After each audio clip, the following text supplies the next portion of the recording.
Mesdames et messieurs, bienvenue.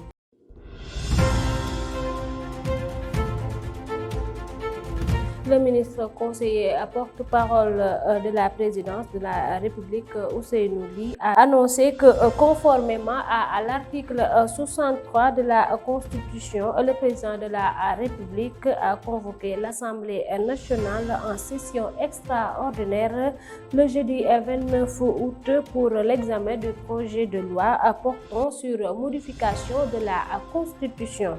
Mercredi, en Conseil des ministres tenu au Palais de la République, le chef de l'État a informé avoir convoqué l'Assemblée nationale en session extraordinaire sur le projet de loi portant révision de la Constitution. Ce texte propose la dissolution du Haut Conseil des collectivités territoriales et du Conseil économique, social et environnemental, deux institutions de la République consacrées par l'article 6 de la Constitution, dit-il d'emblée, d'après le communiqué issu du Conseil parvenu à Seneweb.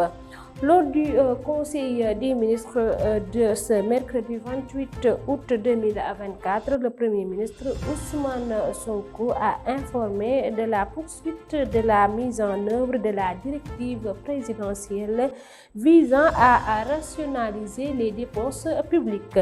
Selon la même source, cette mesure combinée à la suppression du budget 2024 de tout programme jugé non essentiel et aux initiatives en cours ou projetées généreront des économies substantielles à réorienter vers des dépenses plus stratégiques.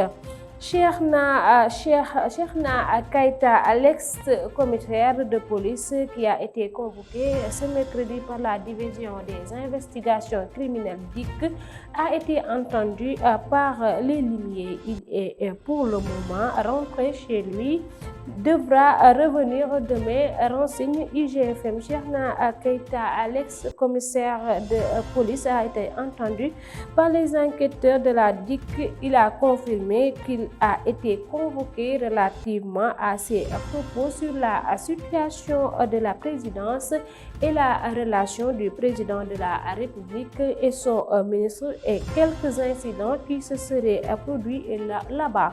Il dit avoir signifié aux enquêteurs qu'il s'agit d'infos qui étaient déjà sur la place publique et rapportées par les sites. De lourdes charges pèsent sur les 7 personnes qui ont été placées sous mandat de dépôt dans l'affaire du double meurtre survenu à Pékin Technopole. La danseuse Naboulé a été inculpée finalement par le juge d'instruction du deuxième cabinet du tribunal de grande instance de Pékin Guédiawaye pour des crimes d'association de malfaiteurs, complicité d'assassinat avec barbarie, a appris Seneweb, mais elle continue toujours de nier son implication dans le double crime. Mamadou Lamine Diawo alias Modoulo et les 5 autres suspects ont été inculpés pour association de malfaiteurs, vol, assassinat avec barbarie. Et on termine avec l'actualité sportive Afrobasket U18.